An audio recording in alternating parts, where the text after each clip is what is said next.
Hello दोस्तों। आज से हम बेल्ट्रॉन प्रीवियस ईयर का सेट प्रैक्टिस करने वाले हैं। यहाँ पे देखिए, ये जो है बेल्ट्रॉन प्रीवियस ईयर का क्वेश्चन है। ये देखिए, ये जो है बेल्ट्रॉन प्रीवियस ईयर का क्वेश्चन है और इसी क्वेश्चन का यहाँ पे सेट प्रैक्टिस होने वाला है आप लोगों के लिए। क्योंकि बेल्ट्रॉन प्रीवियस ईयर से ही हर बार एग्जाम में पूछा जाता है। अगर आप प्रीवियस ईयर को कंप्लीट कर लेते हैं तो आपको एग्जाम में पास करने से कोई नहीं रोक सकता है। तो आप लोग मेरे साथ बने रहिए और बेल्ट्रॉन का जितना भी प्रीवियस ईयर है सारा क्वेश्चन आपको हम यहाँ पे अवेलेबल करवा देंगे। और अगर आप लोग पुराना वीडियो नहीं देखे हैं, इसके पहले वाला वीडियो, तो वीडियो को डिस्क्रिप्शन बॉक्स में लिंक दिया हुआ है, वहाँ से भी जा करके आप दूसरा जो एग्जाम हुआ है दूसरे शिफ्ट का, उसका भी प्रैक्टिस सेट लगा सकते हैं। तो चलिए आज का यहाँ पे शुरू करते हैं। देखिए रूटीन क्या है, यहाँ पे रूटीन रूटीन क्या है ये देखिए। सबसे पहला ऑप्शन, दूसरा हार्ड ड्राइव में डेटा को बचाने की प्रक्रिया है रूटिंग, या फिर रैम क्लियरिंग की प्रक्रिया है, या फिर हार्डवेयर असेंबलिंग की प्रक्रिया। बताइए रूटिंग क्या होता है। तो इसका सही आंसर है ऑप्शन नंबर एक। नेटवर्किंग में सोर्स से डेस्टिनेशन तक डेटा का पैकेट स्थानांतरित करने की प्रक्रिया है। चलिए अगला है, यहाँ पे देखिए अगला सवाल क्या है।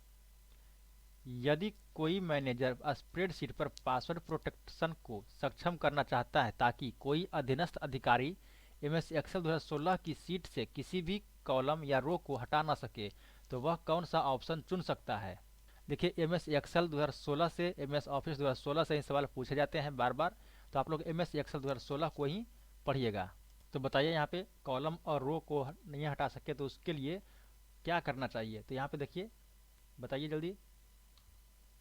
तो जो लोग इसका सही आंसर बताए हैं, दो नंबर जो वो सही बताए हैं, पहले जाएंगे रिव्यू मेनू में, फिर चेंज इन ग्रुप में जाएंगे और उसका प्रोटेक्ट सीट ऑप्शन का चयन करेंगे। तो ये देखिए कैसे। यहाँ पे देखिए आपको एम एस एक्सेल 2016 ओपन है। यहाँ पे देखिए इसके बाद आपको क्या करना होगा उसके लिए, सबसे पहले रिव्यू में जाना है। रिव्यू में गए, उसके बाद यहाँ पे देखिए चेंजेस ग्रुप, ये जो हमारा ग्रुप है ये कौन सा ग्रुप है, चेंजेस। चेंजेस ग्रुप में जाना है और यहाँ पे देखिए प्रोटेक्ट सीट है, तो इस पर क्लिक करना है। तो यहाँ पे देखिए आपका ये काम होने के लिए रेडी हो जाता है और यहाँ पे पासवर्ड डालता है, फिर ओके करता है, तो आपका काम हो जाता है। तो आपको दिखा दिए करके। चलिए अगला है question number 3। M S Excel 2016 के पेज लेआउट टैब में निम्नांकित में से कौन सा पेज साइज का प्रकार है। एग्जीक्यूटिव, लीगल, F5 या लेटर। जल्दी बताइए। तो जो लोग बताए हैं इसका ऑप्शन नंबर 4 लेटर वो सही है। चलिए अगला सवाल। एम एस एक्सेल 2016 के किस मेन्यू में हाइड एंड अनहाइड ऑप्शन उपलब्ध है। तो बताइए। व्यू, उसके बाद पेज लेआउट, होम, फिर फॉर्मेट, डेटा, फिर गेट डेटा, होम या डिलीट। यहाँ पे किस में जो है जो हाइड और अनहाइड का ऑप्शन उपलब्ध रहता है। यहाँ पे देखिए एक्सेल ओपन है, यहाँ पे देखिए होम में जाएंगे। होम में जाने के बाद यहाँ पे देखिए फॉर्मेट है, यहाँ पे फॉर्मेट, और फॉर्मेट में जाने के बाद यहाँ पे देखिएगा तो यहाँ पे आपको मिलेगा हाइड एंड अनहाइड का ऑप्शन। देखिए कितना अंदर से पूछ रहा है क्वेश्चन, आप लोग देख रहे हैं कितना अंदर से पूछा गया है। तो ये देखिए इसका सही आंसर हो गया। तो ऑप्शन नंबर कितना हो जाएगा, बताइए। ऑप्शन नंबर हो जाएगा आपका यहाँ पे ऑप्शन नंबर 2। चलिए अगला सवाल। अगला है एम एस एक्सेल में सेल के आकार को बदलने के लिए निम्नांकित में से कौन सा विकल्प सही है। बताइए। तो इसका सही आंसर, रो की चौड़ाई और कॉलम की ऊंचाई को समायोजित किया जा सकता है। केवल रो की चौड़ाई को समायोजित किया जा सकता है, केवल कॉलम की ऊंचाई को, या फिर रो की ऊंचाई और कॉलम की चौड़ाई को समायोजित किया जा सकता है। तो इसका जो सही आंसर आप लोग दिए हैं वो होगा सही 4। रो की ऊंचाई और कॉलम दोनों की यहाँ पे छोटा बड़ा किया जा सकता है। चलिए अगला सवाल यहाँ पे क्या है। एम एस एक्सेल 2016 कॉपी करते समय और फिर पेस्टिंग के समय कुछ फॉर्मेटिंग विकल्प प्रदान करता है, ये क्या होता है और ये विकल्प कहाँ पाया जाता है। तो बताइए। तो इसका जो सही आंसर है यहाँ पे बताइए। व्यू फार्मूला बार, home paste special, formulas paste special, insert formula. तो इसका सही आंसर बताइए। इसका सही आंसर जो होगा ऑप्शन नंबर 2 इसका सही आंसर है। चलिए अगला है। किस विकल्प से हम देख सकते हैं कि मेल मर्ज में मुद्रित या भेजे जाने के बाद कैसे हमारे लेटर, पत्र या email, message, envelope, label, directory दिखाई देंगे। तो बताइए। यहाँ पे अपने डॉक्यूमेंट का पूर्वावलोकन करेंगे, इसके बाद फिर अपने डॉक्यूमेंट लिखेंगे, व्यवस्थित करेंगे, या डॉक्यूमेंट का टाइप चुनेंगे, या फिर मर्ज को पूरा करेंगे। तो बताइए इसका जो सही आंसर होगा वो होगा अपने डॉक्यूमेंट का पूर्वावलोकन करेंगे। चलिए अगला है। यदि हम कुछ तत्वों के बीच पदानुक्रमित संबंध दिखाना चाहते हैं तो एमएस एक्सेल 2016 में निम्नलिखित में से किस फंक्शन या सब मेनू का उपयोग किया जाना चाहिए। चलिए इसका जो सही आंसर बताइए। इंसर्ट मेनू में चार्ट समूह के बार को चुनेंगे, इंसर्ट मेनू में चित्र समूह से चित्र विकल्प चुनेंगे, इंसर्ट मेनू में चित्र समूह से फ्लिप कार्ट को चुनेंगे, क्लिप आर्ट को चुनेंगे, या फिर इंसर्ट मेनू में इंस्टॉलेशन समूह में स्मार्ट आर्ट विकल्प चुनेंगे। तो इसका जो सही आंसर है वो होगा ये ऑप्शन नंबर 4।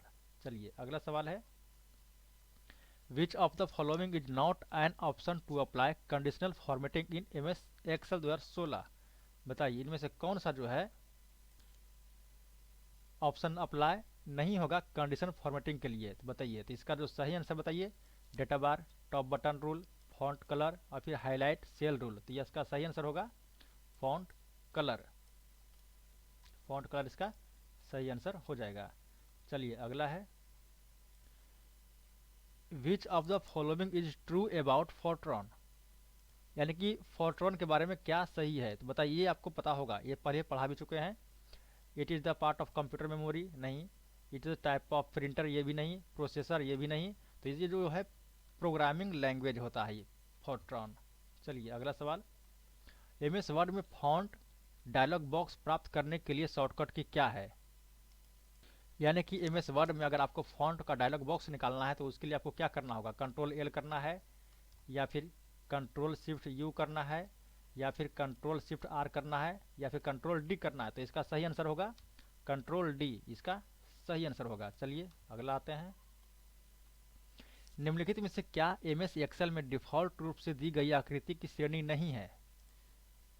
स्मार्ट आर्ट होता है, रेक्टेंगल भी होता है, इवेक्स शेप्स ये तो नहीं है, ब्लॉक एरोज ये होता है। तो इसका सही आंसर ये हो जाएगा, ये जो है नहीं होता है। चलिए आप लोग देखिएगा, अब वो नहीं हो रहता है। माइक्रोसॉफ्ट द्वारा विंडोज एक्सपी किस वर्ष में लॉन्च किया गया था। ये देखिए कंप्यूटर इतिहास यहाँ पे पूछ रहा है, यानी कि उसका जीके टाइप का है। तो ये होगा इसका सही आंसर ऑप्शन नंबर 1, 2001 होगा इसका सही आंसर। चलिए अगला है, एमएस एक्सेल में ट्रू फंक्शन किस श्रेणी के कार्य से संबंधित है। बताइए, ये टेक्स्ट है, डेट एंड टाइम, फाइनेंशियल या फिर लॉजिकल। तो इसका सही आंसर होगा लॉजिकल से, ये लॉजिकल से संबंधित है। चलिए अगला सवाल, स्लाइड सॉर्टर व्यू में चयनित स्लाइड के साथ निम्नांकित में से कौन कार्य को नहीं किया जा सकता है। बताइए, स्लाइड वाला में यहाँ पे कौन काम नहीं होगा। नई स्लाइड को जोड़ सकते हैं, टेबल को इंसर्ट कर सकते हैं, और सेक्शन को जोड़ सकते हैं, या फिर फॉर्मेट बैकग्राउंड में परिवर्तन कर सकते हैं। बताइए, तो इसमें जो होगा, इसमें टेबल को इंसर्ट नहीं कर सकते हैं। चलिए अगला है, एमएस एक्सेल के फॉर्मूला मेन्यू में मैथ एंड ट्रिग फंक्शन में कौन सा नहीं है। एलसीएम है या नहीं है। बताइए, एलसीएम है, लॉग भी है और सम भी है, लेकिन स्विच जो है ये नहीं है। तो ये इसका सही आंसर हो जाएगा। चलिए अगला, ये देखिए थोड़ा बड़ा क्वेश्चन है, तो इसका हम आंसर बता देते हैं, और आप लोग जो है वीडियो को पॉज करके इसको पढ़ करके आंसर बताइएगा। तो देखिए इसका जो सही आंसर होगा वो होगा ऑप्शन नंबर 1। चलिए अगला है, Ethernet adapter network interface card OSI model की निम्नलिखित में से कौन सा लेयर पर काम करता है। पहला है एप्लीकेशन लेयर पे, ट्रांसपोर्ट लेयर पे, प्रेजेंटेशन लेयर पे, या फिर डेटा लिंक लेयर पे। तो इसका जो सही आंसर होगा वो होगा डेटा लिंक लेयर पे, इसका सही आंसर है। चलिए अगला है, मेल मर्ज में किसी मौजूदा लेबल को संशोधित करने के लिए चरणों का सही क्रम क्या है। मेल मर्ज में जो भी आपको अगर संशोधित करना है तो उसके लिए आपको करना होगा क्या। देखिए, मेलिंग में जाएंगे, रिपोर्टिंग चुनेंगे, आउटलुक कंटेंट्स को चुनेंगे, या फिर इंसर्ट जाएंगे, क्रॉस रेफरेंस जाएंगे, फिर ऑप्शन चुनेंगे, या फिर mailing labels option product number detail. यही तो इसका सही आंसर है, ये यहाँ पे आप जाकर के कर सकते हैं। चलिए अगला है, निम्नलिखित में से किस इनपुट या आउटपुट डिवाइस का उपयोग दूसरी पीढ़ी के जनरेशन में किया गया था। तो दूसरा पीढ़ी में कौन सा किया गया था, ओसीआर का, माउस का, पंच कार्ड का, या फिर जॉयस्टिक का। तो इसका जो सही आंसर है वो होगा ओसीआर। ओसीआर यानी कि ओसीआर का फुल फॉर्म क्या होता है, आप लोग बताइए जल्दी से। तो ओसीआर का फुल फॉर्म होता है ऑप्टिकल कैरेक्टर रीडर। चलिए अगला है, APIPA का फुल फॉर्म क्या होता है बताइए। तो इसका जो सही आंसर बताइए जल्दी से। तो जो लोग बताए हैं इसका सही आंसर, तो होगा ये automatic private internet protocol addressing, इसका सही आंसर है। चलिए अगला है, निम्नलिखित में कौन सा मेन्यू MS एक्सेल 2016 फाइलों का नाम बदलने के लिए अनुमति देगा। आप रिव्यू में जाएंगे तब, या फिर फाइल में जाएंगे तब, या फिर रेफरेंस में, या फिर होम में। तो इसको आपको पता होगा, जब भी आपको फाइल का नाम बदलना होगा तो आपको जाना होता है फाइल में। चलिए अगला है, memory management is a feature या ऑब्लिक पार्ट ऑफ। जो मेमोरी मैनेजमेंट है वो किसका पार्ट है, एप्लीकेशन का, या फिर सिस्टम सॉफ्टवेयर का, या फिर स्कैनर का, या मॉनिटर का। तो इसका जो सही आंसर होगा वो होगा सिस्टम सॉफ्टवेयर का। ये आपको पहले ही पढ़ा चुके हैं। चलिए आगे, इसके बाद है, पावर पॉइंट के व्यू मेनू में न्यू विंडो ऑप्शन का उद्देश्य क्या है। दूसरी विंडो में दूसरी फाइल को खोलना, या नई रिक्ति प्रेजेंटेशन को खोलना, या फिर उसी प्रेजेंटेशन की दूसरी विंडो में खोलना, या उसी विंडो में एक अन्य फाइल को खोलना। बताइए, इसका जो सही आंसर है वो होगा उसी प्रेजेंटेशन को दूसरी विंडो में खोलना। चलिए अगला है, यदि एक नया हार्डवेयर कंप्यूटर के IO पोर्ट से जोड़ा जाता है तो हम उस हार्डवेयर के ड्राइवर की स्थिति को किस विकल्प से देख सकते हैं। देखिए, डिवाइस मैनेजर से, डिफ़ॉल्ट प्रोग्राम से, सर्विसेज से, या फिर विंडो डिफ़ॉल्ट फायरवॉल से। तो इसका जो सही आंसर होगा वो होगा ऑप्शन नंबर 1, डिवाइस मैनेजर से।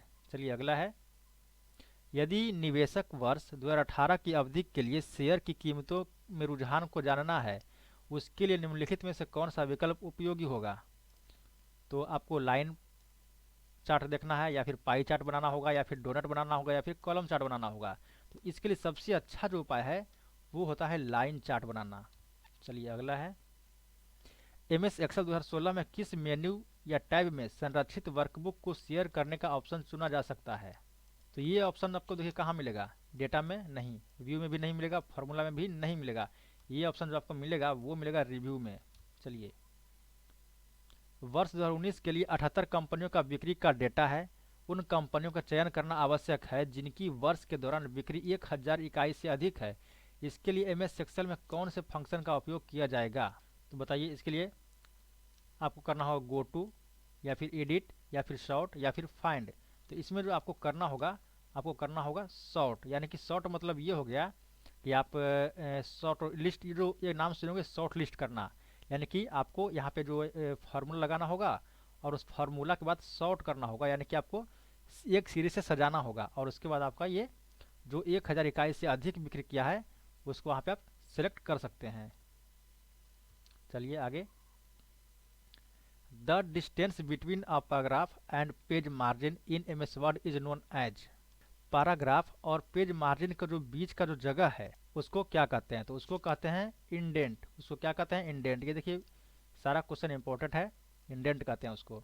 चलिए, मेल मर्ज में निम्नलिखित में से कौन सा मानक दस्तावेज नहीं है। लेटर, डायरेक्टरी, मैरिज कार्ड, या फिर इनवेलप। तो ये देखिए मैरिज कार्ड जो है वो मेल मर्ज में ये जो मानक नहीं है, ये मेल मर्ज का काम इसमें नहीं करना है, इसमें ये वाला। चलिए अगला है, डेजी व्हील का एक प्रकार है। डेजी व्हील जो है किसका एक प्रकार है बताइए, स्कैनर का, स्पीकर का, प्रिंटर का, या फिर मॉनिटर का। तो इसका आपको पता होगा, अगर नहीं पता तो बताइए जल्दी से, बता रहे हैं हम। तो इसका जो सही आंसर वो होगा प्रिंटर। ये प्रिंटर का प्रकार है डेजी व्हील। किसी कंपनी को ग्राहकों को 6 अलग अलग मद प्रदान करती है। बिक्री प्रबंधक अपने पर्यवेक्षक के समक्ष प्रस्तुति के दौरान प्रत्येक मद के लिए एक स्लाइड तैयार करता है। पर्यवेक्षक सभी स्लाइड को एक विंडो में रखना चाहता है ताकि वह तुलना कर सके। इसके लिए कौन सा फंक्शन का बिक्री प्रबंधक द्वारा उपयोग में किया जाएगा, यानी कि तुलना करना है। तुलना के लिए आपको होता है यहाँ पे स्लाइड सॉर्टर, ये स्लाइड सॉर्टर हो जाएगा। चलिए अगला है, MS वर्ड में फॉर्मेटिंग में हैंगिंग फंक्शन किसके साथ जुड़ा है। बताइए, हैंगिंग फंक्शन जो होता है वो होता है किसके साथ, तो होता है इंडेंटेशन के साथ, इंडेंटेशन के साथ। अगला है, what is the full form of EPROM। EPROM का फुल फॉर्म क्या होता है, electric programmable read only memory, erasable programmable read only memory, या फिर electric programmable read random organize memory. ये तो बिल्कुल नहीं होगा। और या फिर इरेजेबल पोर्टेबल ये भी नहीं होगा। तो इसका जो सही आंसर है erasable, programmable, read only memory, option number ये 2 हो जाएगा। चलिए अगला है for changing theme of Windows XP which option should be select. Windows XP में अगर थीम चेंज करना है तो उसके लिए आपको क्या करना होगा, सबसे पहले आपको जाना होगा राइट क्लिक ऑन डेस्कटॉप, फिर प्रॉपर्टी और उसके बाद फिर थीम्स पे आपके जाके चेंज कर सकते हैं। अगला है यदि हम अपने कंप्यूटर को विंडोज एक्सपी या विंडोज 7 में पिछले संस्करण में पुनर्स्थापित करना चाहते हैं तो हमें निम्नलिखित में से कौन सा विकल्प चुनना होगा। तो हम लोगों को चुनना होगा, पहले स्टार्ट पे जाना है, फिर ऑल प्रोग्राम पे जाना है, फिर एसओ सीरीज में जाना है और फिर सिस्टम टूल्स में जाना है। तो आपका वो काम हो जाएगा। अगला है एमएस एक्सेल में निम्नलिखित में से कौन सा फॉर्मेटिंग सेल्स का एक हिस्सा है। फॉर्मेटिंग सेल का हिस्सा जो है वो है अलाइनमेंट और इंडेंट्स। अगला है नए मेल मर्ज सेटअप विंडोज में फाइल टाइप का चयन करने के बाद क्या स्टेप क्या होगा। तो इसको करेंगे रिसिपिएंट को चयन करेंगे। चलिए अगला है क्या for editing and old address and adding a new address which option can be used in mail merge. Old address में नया एड्रेस को जब ऐड करना है तो उसके लिए जो एडिटिंग का जो काम होगा तो उसके लिए आप कौन सा ऑप्शन को चूज करेंगे। तो आपको करना होगा इसको लेबल करना होगा, इसको लेबल्स वाला में। अगला है एमएस एक्सेल 2016 के फॉर्मेट सेल ऑप्शन में सेटिंग के संबंध में कौन सा कथन गलत है। देखिए ये रैप टेक्स्ट और अन्य अलाइनमेंट ऑप्शन फॉर्मेट सेल में उपलब्ध है, ये सही रहता है। और ऑप्शन नंबर 2 जो आपका यहाँ पर दिख रहा है सेल में उपलब्ध नहीं है, ये गलत है। तो ऑप्शन नंबर आपका 2 हो जाएगा सही। अगला है डॉक्यूमेंट लिखते समय दिल्ली को 6-7 स्थान पर दिल्ली के रूप में लिखा जाता है। निम्नलिखित में से कौन सा फंक्शन का उपयोग इस गलती को एक बार में ठीक करके किया जा सकता है। इसमें किस फंक्शन का यूज करेंगे या फिर किस शॉर्टकट की का यूज करेंगे तो ठीक हो जाएगा। तो इसको शॉर्टकट इसका करेंगे कंट्रोल एच करेंगे तो वो ठीक हो जाएगा। एमएस वर्ड 2016 में रिव्यू मेनू का हिस्सा निम्नलिखित में से कौन सा नहीं है। टेबल ऑफ कंटेंट ये जो है एमएस 2016 में रिव्यू मेनू का हिस्सा नहीं है। चलिए अगला है ईमेल का उपयोग पहली बार कहाँ पर किया गया था। तो ये किया गया था अपर नेट पे किया गया था। अगला है श्री अजीत किसी वर्कशीट में काम कर रहे हैं और वह फाइल को पीडीएफ में बदलना चाहते हैं तो वह कौन सा वो फाइल को बदलने की अनुमति नहीं देगा, यानी किसमें जो है वो नहीं बदल सकते हैं पीडीएफ में। तो प्रिंट में, एक्सपोर्ट्स में, सेव एज में या फिर फॉर्मेट में। तो वो इन तीनों में वो जो उनका जो पीडीएफ में काम हो जाएगा लेकिन फॉर्मेट में उनका काम नहीं होगा। चलिए अगला यदि कोई कॉलेज प्रवेश के लिए फॉर्म प्रिंट करना चाहता है, इस फॉर्म में कॉलेज के लोगों को सामग्री के पीछे पारदर्शी पाठ के रूप में रखने की आवश्यकता है तो एमएस वर्ड में किस फंक्शन का उपयोग किया जाएगा इसमें बताइए। यहाँ पे देखिए आप लोग देखते होंगे कि जो भी आपका उसका वाटर मार्क, तो उसको वाटर मार्क कहते हैं, तो इसमें वाटर मार्क का उपयोग करेंगे। चलिए एमएस एक्सेल 2016 में होम टैब के प्रारूप सब मेनू में प्रोटेक्ट सीट का उद्देश्य क्या है। प्रोटेक्ट सीट का उद्देश्य क्या है, तो ये जो है निर्दिष्ट सीट में दूसरों द्वारा अवांछित परिवर्तन करने से रोकना। अगला है the function of drawing a line cutting through the middle of selected text in known as, उसको कहते हैं यहाँ पे देखिए स्ट्राइक थ्रो। चलिए अगला निम्नलिखित में से कौन सा एक इनपुट डिवाइस या आउटपुट डिवाइस नहीं है। तो वो जो है ना आउटपुट है ना इनपुट है, तो वो है रैम, ये प्रोसेसिंग है। अगला है एमएस वर्ड 2016 में क्रॉस रेफरेंस फंक्शन को निम्नलिखित में से किस मेनू से चुना जा सकता है। तो उसको चुना जा सकता है रेफरेंस से, ये सही आंसर है। अगला है असेंबलर के बारे में निम्नलिखित में से कौन सही नहीं है। तो ये जो हमारी 3 बातें हैं यहाँ पे असेंबलर के बारे में वो सही है, लेकिन ये जो है यह असेंबली लैंग्वेज भाषा और कंप्यूटर प्रोसेसर निम्नलिखित प्रतीकात्मक कोडिस निर्देशों के बीच सेतु का काम करता है, ये जो है गलत है, ये जो बिल्कुल गलत है। तो इसका जो सही आंसर होगा वो ऑप्शन नंबर 4 होगा।